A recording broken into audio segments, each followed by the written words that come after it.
Bonjour à tous, je suis très heureux de vous accueillir pour cette nouvelle édition de la conférence Elevate France.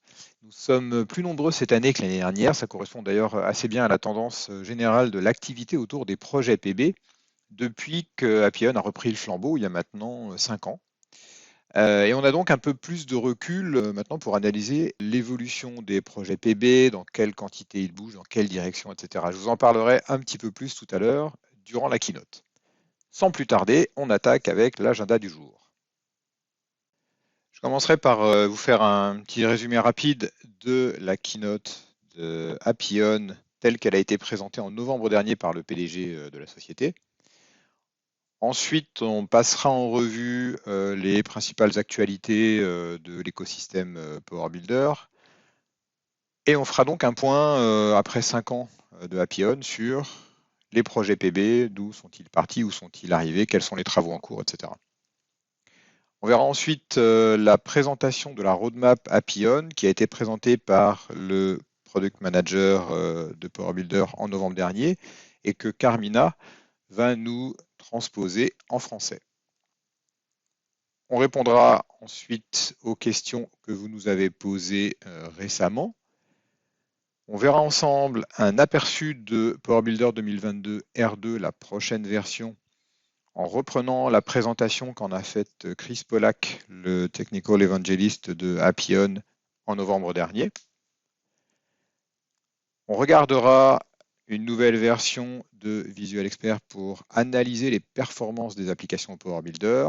Et Carmina nous parlera de l'automatisation des tests PB et .NET. Alors, commençons par la keynote de Appian que le PDG de Appian a présenté en novembre dernier et qu'il a placé cette année sous le signe de la sécurité applicative. C'est probablement lié à l'ère du post-Covid qui a favorisé le télétravail, qui a sorti les employés du périmètre protégé de leur entreprise et qui a donc exposé les systèmes d'information à des menaces inhabituelles et supplémentaires. Puis probablement aussi que les tensions internationales avec l'Ukraine, la Russie, la Chine, la Corée du Nord n'ont pas contribué à détendre l'atmosphère, disons. Et donc l'attention portée à la sécurité applicative s'est renforcée progressivement et Armin Mazda, le PDG d'Appian, a pensé qu'il était souhaitable, c'était le moment de faire le point sur les mesures prises et les outils disponibles pour donc garantir cette sécurité. On sait que les États-Unis sont traditionnellement plus sensibles à la sécurité que l'Europe en général et la France en particulier. Mais malgré tout, l'Europe et la France tendent progressivement à rejoindre ces préoccupations. Et d'ailleurs, comme l'a rappelé récemment notre président de la République, les investissements prévus en matière de cybersécurité augmentent assez fortement. Mais c'est aussi une demande de plus en plus fréquente que l'on reçoit de nos clients, qu'il s'agisse de grands groupes ou de petites ou moyennes entreprises. Alors pour notre conférence française, j'ai donc pensé qu'il était utile pour nous aussi de faire un point sur la sécurité, mais j'y consacrerai simplement une partie de la keynote parce qu'on a aussi d'autres sujets importants que l'on va voir ensemble aujourd'hui. Le premier point que soulignait le PDG d'Appian, c'est l'impact du télétravail. Donc, il mentionnait, il faisait une référence à une enquête du Gartner en 2021, dans laquelle 64% des employés sont désormais en mesure de travailler à domicile. Je ne connais pas le pourcentage exact en France, mais on peut supposer qu'il y a aussi une large portion des employés qui travaillent une partie du temps maintenant en télétravail. Et en termes de sécurité, ça nécessite donc un réaménagement des politiques et des outils afin de limiter au mieux l'exposition à ces nouveaux risques. Alors pour chacune des pages qui va venir, quand vous avez des références à des enquêtes et des articles, vous verrez cette référence mentionnée en bas de page. Et lorsqu'on vous enverra une copie des slides après la conférence, vous pourrez vous-même consulter ces articles si vous souhaitez plus de détails ou les faire circuler en interne. Si à tout hasard, il est utile de sensibiliser certains organes de décision à l'importance de la cybersécurité. Alors les principaux vecteurs d'attaque sont connus. On va trouver d'abord le phishing, lorsqu'on vous envoie des messages avec des liens pour vous amener à cliquer dessus et ensuite vous demander des données confidentielles. Les malwares qui vont s'installer par des médias et des canaux divers et variés. les mots de passe compromis, Dieu sait que c'est un problème assez fréquent, un mauvais cryptage ou un cryptage obsolète, et des mises à jour correctifs insuffisants ou trop tardifs. Et c'est en particulier les 3 derniers points sur lesquels vous allez pouvoir agir, et Appian cherche à agir avec ses outils et ses fonctionnalités. Concernant les mots de passe, on sait qu'on a à peu près 15 milliards de mots de passe actuellement en circulation sur le web, sur des plateformes de cybercriminalité. Il devient donc essentiel de renforcer l'authentification. On doit certainement vous embêter avec ça régulièrement dans votre entreprise. Plusieurs stratégies. On pourra utiliser des mots de passe à usage unique, One Time Password, OTP, ou des certificats à durée limitée. Et on pourra en plus ou en parallèle vous demander une authentification à plusieurs facteurs, c'est-à-dire vous recevez par exemple un texte sur votre SMS avec un code ou un lien sur lequel vous devez cliquer, etc. Ça va de toute évidence aller un cran plus loin que le simple login password que l'on trouve habituellement, surtout si ce même mot de passe est noté sur un post-it et posé sous votre écran, parce que sinon c'est pas pratique de s'en rappeler. Pour remédier à ça, on a une série d'outils maintenant disponibles. Évidemment, déjà à la base, dans Power Builder et Power Server, il y a eu des évolutions. Appian a introduit au fil de l'eau, donc un client HTTP sécurisé, le support de OAuth pour faire une authentification par jeton, par token, alternative avec un JWT, et les objets de type crypteur, codeur, etc. Vous pouvez aussi, on en parlera un peu tout à l'heure, implémenter le MFA de façon plug and play pour vos applis PB et .NET en utilisant Visual Guard. Même si vous ne connaissez rien à la cyber ou au MFA, là, il s'agit juste de brancher dedans un composant tout prêt. Et c'est parti, vous aurez donc des SMS et des emails sécurisés pour authentifier l'utilisateur. Vous pouvez aussi régulièrement inspecter le code, par exemple, pour détecter des mots de passe en dur ou pour détecter des injections possibles selon la façon dont le code est écrit. Le deuxième point, c'est sur le cryptage ou le chiffrement. Autre statistique, il faut 287 jours en moyenne, c'est une moyenne évidemment, pour endiguer une fuite de données causée par un cryptage de mauvaise qualité. Ça, c'est la stat sur les dégâts causés par ce type de problème. Alors, les technos, de toute évidence, de cryptage, si elles sont obsolètes, elles ne protègent pas correctement des attaques. Et pour ça, en particulier, on va croiser régulièrement soit des protocoles obsolètes, TLS 1 ou 1.1, des algorithmes qui sont eux-mêmes maintenant insuffisants, ou des longueurs de clé qui sont insuffisantes. On va pour cela utiliser le cryptage le plus fort possible disponible pour chiffrer les données sensibles. Et donc là aussi, pour y remédier, on a de toute évidence à disposition les fonctionnalités récentes proposées par Power Builder et Power Server, les supports récents de protocoles, du SSL aussi, et les objets de cryptage asymétriques ou symétriques que vous pouvez utiliser en natif dans Power Builder. Là aussi, une inspection régulière du code vous permettra par exemple de détecter si vous utilisez encore quelque part des algorithmes obsolètes, des clés insuffisantes, etc. Fréquence des mises à jour. Alors, c'est assez surprenant, mais effectivement, 60% des violations de données sont dues à des CVE. Alors, CVE, c'est un acronyme pour dire Common Vulnerabilities and Exposure, donc en gros des failles connues, corrigée depuis longtemps, à laquelle normalement on ne devrait plus être exposé, mais simplement par manque de mise à jour, ça continue à être le cas, ce qui est assez dommage. Il y a un organisme aux États-Unis qui s'appelle le CISA qui a fait une liste prioritaire sur les mises à jour de Windows, de toute évidence, du .NET Framework, d'Office, de SharePoint. J'ajouterais aussi du navigateur Internet parce que dans notre cas, je parle des anciennes versions de Power Builder, on est encore amené à utiliser un navigateur, un contrôle web qui est basé sur une ancienne version de IE qui n'est absolument pas sécure, là où les versions récentes de Power Builder vont plutôt utiliser Chromium dans ces dernières versions, l'équivalent de Google Chrome, et où là on a une bien meilleure protection. La rémédiation, comme d'habitude, Power Builder et Power Server fondamentalement vont être essentiels parce qu'ils vont supporter les dernières versions de Windows client et serveur, la version 6 du .NET Framework et les derniers drivers de base de données. Là aussi, une inspection systématique automatique du code permettra de détecter des usages à risque. Je parlais de l'exemple de IE tout à l'heure, mais il peut y avoir comme ça d'autres composants que l'on pourra détecter pour être certain que l'on mette à jour correctement l'environnement de travail de l'utilisateur.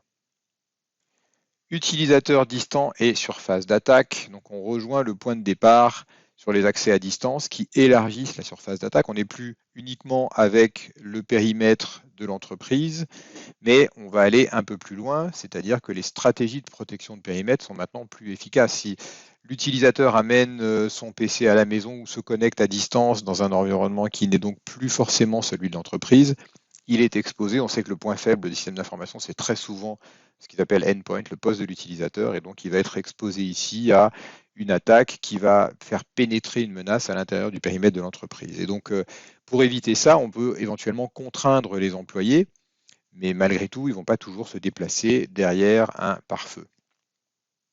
L'architecture client-serveur n'est par définition pas forcément adaptée à un accès externe, puisque l'utilisateur pourra éventuellement sortir du réseau local dans lequel opère l'architecture client-serveur. Et pour contrer ces risques-là, ces menaces, on va d'une part adopter une stratégie de ce qu'on appelle Security by Design. Ça veut dire qu'en gros, on ne compte pas sur une protection périmétrique extérieure à l'application pour protéger un périmètre, mais on veut concevoir la sécurité à l'intérieur de l'application. Elle devient indissociable de l'application. Ça veut dire que quelles que soient les attaques externes, au moment où on voudra rentrer dans l'application, on sera bloqué par cette sécurité conçue à l'intérieur de l'application.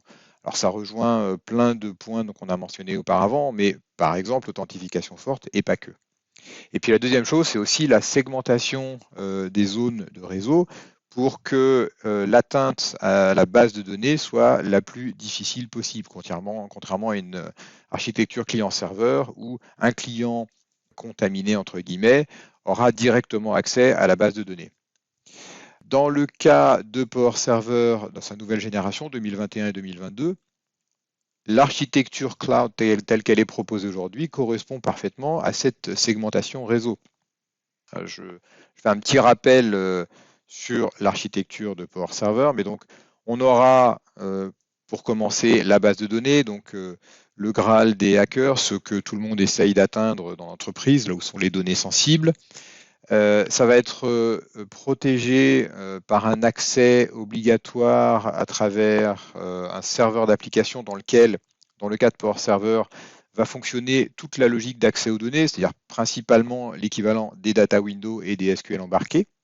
Alors pour mémoire, avec les versions actuelles de Power Server, il y a donc une transformation automatique de votre application client-serveur vers ce que l'on voit en ce moment à l'écran. Et donc l'accès aux données à travers les data windows et les SQL, c'est une transformation automatique de Power Server qui va regarder l'application PB, extraire les data windows et les SQL embarqués, générer leur équivalent sur un back-end dans un environnement .NET Core tel que vous le voyez ici pour que ça tourne sur des serveurs Windows, Linux, etc. Bref, on a donc cette deuxième zone avec un passage incontournable pour pouvoir accéder à la base de données où il y a la logique d'accès aux données, qui est elle-même protégée derrière une API web sécurisée. Et on va donc accéder à cette zone à travers un serveur web, 2IS, Apache ou autre. Et le client lui-même va avoir une série de protections additionnelles fournies par les versions actuelles de PB et Power Server. L'application, les fichiers de l'application vont être encryptés, les communications seront encryptées, et on aura une vérification de l'intégrité des fichiers de l'application parce qu'ils seront signés pour être certain qu'ils n'ont pas été altérés par un malware, une menace ou quoi que ce soit. Donc on a un client protégé qui communique à travers plusieurs zones sécurisées pour in fine atteindre la base de données, ce qui rend extrêmement compliqué la violation et le vol de données. Tout ça communiquant évidemment en HTTPS pour attaquer l'API REST qui est générée automatiquement par Power Server. Donc cette transformation, là, juste pour conclure, cette transformation ici depuis l'application client-serveur vers cette architecture se fait automatiquement avec les outils de Power Server. Donc là, je suis obligé de faire un petit peu rapide parce qu'on a pas mal d'autres sujets à aborder. Mais si vous avez des questions sur Power Server, sur la transformation, est-ce que ça va pour mon application, est-ce que c'est compliqué, combien de temps ça prend, etc., vous nous contactez, on vous expliquera tout ça. On pourra même faire un petit test avec vous sur votre appli pour que vous puissiez voir par vous-même ce que ça donne comme résultat final. Passons maintenant aux actualités de, on va dire, l'écosystème Power Builder, c'est-à-dire Power Builder et outils complémentaires pour ces 12 derniers mois. Commençons par Power Builder et Power Server. Alors, plusieurs versions ont été publiées ces derniers mois. Les versions 2022 de Power Builder et de Power Server ont été publiées initialement en 2022. Power Builder 2022 R2 sera bientôt publié, il est attendu cet été. Et Carmina va nous résumer tous les détails dans la prochaine présentation qui reprend la roadmap de Appian parce qu'il y a beaucoup de choses à dire sur ce sujet-là. Je vais vous résumer de mon côté très rapidement les autres outils. On va passer assez vite dessus pour après se focaliser plus tard sur la roadmap Appian. Commençons par Ultimate Suite, qui est donc une librairie de contrôle Power Builder pour moderniser l'IHM des applications PB avec des contrôles sophistiqués et assez modernes. La version 2022 apporte d'une part le support de PME 2022, apporte aussi un mécanisme de conversion des graphes data window où vous partez, alors vous avez un petit exemple ici, vous partez d'un graph data window tel qu'il est et vous le transformez dans un équivalent de graphe animé JavaScript avec des tooltips, avec du drill down, des animations quand ça se déplie, etc. Donc tout ça se fait automatiquement. Donc vous avez un certain nombre de types de graph data window qui sont supportés par cette conversion si vous le souhaitez.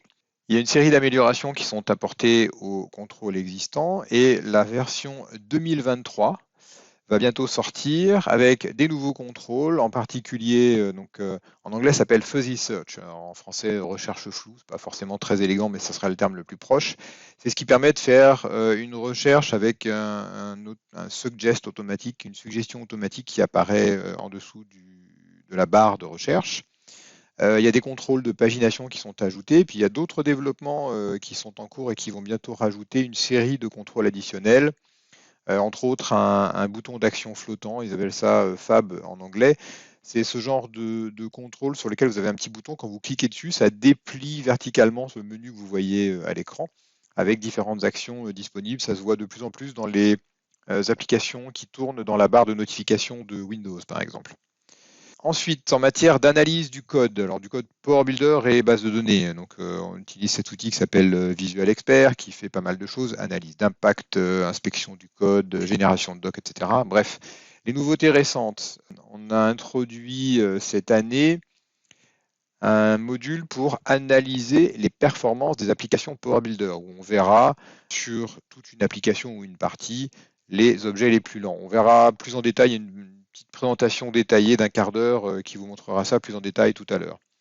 Le support de PB 2022, des règles supplémentaires pour l'inspection du code. Alors c'est le genre d'inspection dont on parlait tout à l'heure pour la sécurité, pour détecter des failles, des protocoles obsolètes, etc., ou des problèmes de maintenabilité ou des bugs dans le code. Chose que vous pouvez intégrer dans un processus d'intégration continue pour checker chaque build à chaque fois qu'ils sont sortis. Il y a des optimisations et des améliorations qui sont faites pour supporter des bases volumineuses. Là, on parle de monstres avec des volumes stratosphériques et le passage à .NET 6, parce que c'est comme ça que se fait le moteur d'analyse de code derrière, il est basé sur .NET 6, va donc permettre d'accélérer l'analyse. Et d'ailleurs, un petit retour d'expérience si vous avez aussi des applications .NET et si vous n'avez pas encore eu l'occasion de le tester, le framework .NET 6, en général, apporte un réel gain de performance. Donc, si certains d'entre vous sont concernés, je vous incite à le tester. Vous verrez probablement des résultats assez positifs. Concernant la sécurité applicative, la solution qui s'appelle Visual Guard apporte comme plusieurs points importants qui sont d'actualité, en commençant, on l'a mentionné vite fait, par le support du MFA, authentification multifacteur. Sans rentrer dans le détail, on pourra vous en dire plus. Si vous avez des questions, contactez-nous. Mais bref, plug and play dans votre application et elle devient capable de faire une authentification avec des textos par code, etc., tel que ça se fait dans les applications les plus modernes. Même si vous ne connaissez rien à la cyber, on le branche dans une application PB ou .NET et ça marche tout de suite. On a un serveur d'identité qui supporte entre autres OAuth et plusieurs autres protocoles pour faire des authentifications par jetons, et ça rentre parfaitement dans le cadre de Power Server 2022 qui recommande ce type d'authentification. Donc si vous migrez votre application à Power Server 2022, vous aurez donc un back-end avec une API web qui va nécessiter une authentification par token, puisqu'on va authentifier l'utilisateur dans le client Power Builder, et cette identité de l'utilisateur va être transportée jusque dans le back-end pour vérifier qui est cet utilisateur et ce qu'il a le droit de faire. Et donc vous pouvez brancher avec VisualGuard les fonctionnalités nécessaires pour faire cette authentification et la définition par exemple de permissions côté serveur pour définir qui a le droit d'attaquer quelle API dans votre API web. Ça vient avec une nouvelle console web aussi pour pouvoir administrer les utilisateurs, leurs permissions, etc. à travers Internet, à partir de laquelle on pourra générer aussi maintenant une matrice des permissions. Alors ça, c'est demandé régulièrement par des groupes un peu plus importants ou des applications un peu plus sophistiquées pour savoir où on en est sur qui a le droit de faire quoi. Parce qu'on va au fil de l'eau donner des habilitations ou des permissions aux utilisateurs, mais très vite, on va un peu perdre de vue l'état de ces permissions. Et donc, ce type de rapport permet régulièrement, quand il y a un audit, de faire le point sur les permissions et les droits d'accès distribués auprès des utilisateurs. On a implémenté aussi un workflow designer pour pouvoir automatiser des tâches dans le contexte de la sécurité. Si un nouvel utilisateur est créé, alors je déclenche telle action et j'envoie un email d'information. Si un groupe d'utilisateurs reçoit un nouveau rôle pour faire des actions supplémentaires, j'en informe l'administrateur, etc. Ça, c'est pour la sécurité applicative. Le point suivant concerne le multilingue pour ceux d'entre vous qui auraient éventuellement à déployer une application dans plusieurs langues, français, anglais, espagnol, pour l'utilisateur final. Il y a donc cet outil qui s'appelle Enable, qui permet d'une part, dans sa version récente, de supporter PB 2022, qui permet aussi de s'intégrer dans un workflow d'intégration continue, par exemple pour, à chaque nouvelle version de l'application, extraire automatiquement les nouvelles phrases qui seraient à traduire, les placer dans un référentiel pour le mettre à disposition des traducteurs, par exemple. On va en parallèle faire maintenant des imports-exports de traduction en JSON, ce qui permet de diffuser et manipuler les traductions dans des outils divers et variés un peu plus ouverts. On va supporter aussi des phrases paramétrables dans les applications Power Builder, ce qui est souvent le cas quand il y a des dates ou quand il y a des données qui sont manipulées et publiées dans la phrase qui est présentée à l'utilisateur.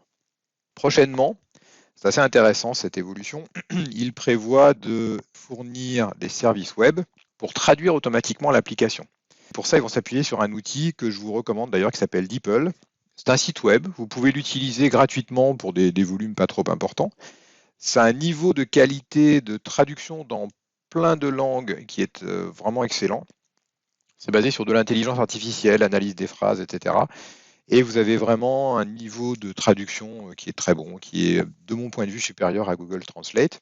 En l'occurrence, ils veulent le brancher avec le système de gestion du multilingue, ce qui veut dire que peut-être que votre application sera traduite manuellement pour les langues les plus fréquentes ou les phrases déjà identifiées, mais avec une traduction automatique, on pourra soit automatiquement traduire des phrases nouvelles pas encore traduites, soit la traduire dans des langues exotiques si vous voulez la déployer dans le monde entier et que vous avez demain un utilisateur qui décide que pour lui ça serait plus pratique parce qu'il vient du Kazakhstan ou qu'il vient de je ne sais quelle autre zone d'avoir une langue un peu exotique.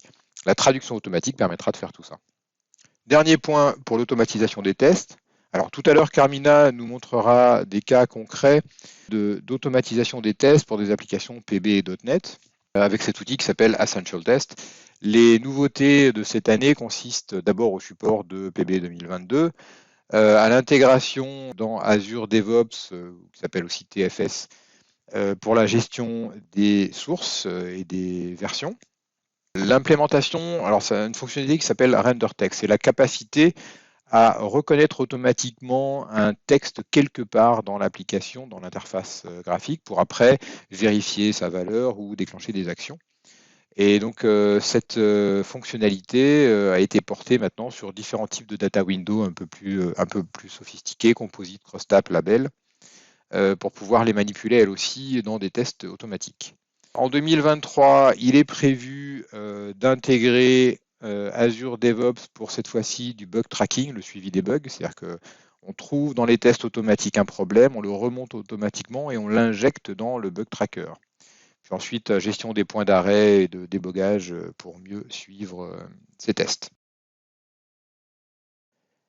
Bien, faisons maintenant un petit point sur l'évolution des projets Power Builder en France, 5 ans après l'arrivée de Appian, parce qu'on a parlé a priori de ce que Appian souhaitait accomplir, du fait que pendant un certain nombre d'années, avec Sybase puis SAP, ça n'avait pas beaucoup bougé. Et donc il y avait beaucoup d'interrogations de la part des projets PB sur le futur de Power Builder et les possibilités ou pas de continuer à développer ces applis. Donc quelques années après, on en sait maintenant un peu plus sur tout ce qui a été livré par Appian et utilisé par les développeurs Power Builder. Alors, pour faire un peu cet état des lieux, je vais peut-être commencer déjà par rappeler à tout le monde en quoi consiste l'existant, les applications PB existantes avant qu'elles suivent ces chemins de migration. La plupart du temps, on a affaire à des applications qui sont en, on va dire, PB10 à PB12.5, 6, que sais-je. Sont très souvent des grosses applications dont les fonctionnalités sont très complètes. Elles ont été développées depuis bien longtemps. Elles sont d'ailleurs relativement stables. Elles font le job, en gros, mais se posent des tas de questions, soit sur le futur de Power Builder, soit sur l'architecture, soit sur le look des applications. Bref, ça fait le job, mais on se pose quand même des tas de questions. Ce sont des applications par définition client-serveur. Et à plusieurs reprises, il y a des migrations qui ont été soit envisagées, soit testées. Nous allons réécrire intégralement cette application en Java ou d'autres technos. On essaye, ça prend beaucoup de temps, beaucoup plus d'argent que prévu, et finalement, c'est l'application Power Builder qui continue à être utilisée parce que on n'arrive pas à aller au bout dans des conditions raisonnables, ou en tout cas telles qu'elles étaient envisagées initialement. Qu'est-ce qu'on fait avec cette application existante? Dans 80% des cas, là on parle d'un échantillon d'environ 300 entreprises françaises à qui on a parlé, échangé, fourni des solutions, etc. dans l'année passée, en 2022. Donc sur quelques centaines de sociétés, on arrive à avoir quand même un petit peu de recul. 80% de ces sociétés sont montées dans des versions récentes. Alors d'abord de Power Builder, donc commencez souvent par le fait d'installer, d'acheter des versions récentes de Power Builder fournies par Appian. On a souvent accompagné ces sociétés en commençant par auditer un peu le code pour savoir de quoi il se composait, s'il y avait des cas particuliers, etc., pour savoir s'il fallait prévoir des actions spécifiques pour la montée de version.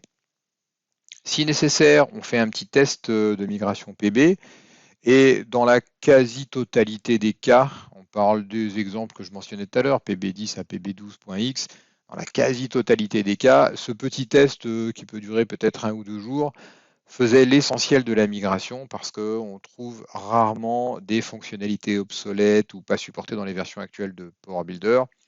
Et le travail de Appian a plus consisté à ajouter des fonctionnalités supplémentaires qu'à retirer d'anciennes fonctionnalités. Bref, très souvent, la migration se passait assez facilement et très rapidement. Si le test ne terminait pas le job, on le faisait ensuite, en général, en quelques jours maximum, les applications étaient migrées. La question se pose ou pas s'il y a parfois besoin de monter de version du côté de la base de données. Et donc, si nécessaire, là aussi, il fallait faire un petit audit pour voir si des fonctionnalités étaient obsolètes ou pas dans cette montée de version. C'est toujours un peu plus compliqué. La base de données, on s'inquiète toujours des changements qu'il peut y avoir à faire, petit test de migration et la migration elle-même si nécessaire.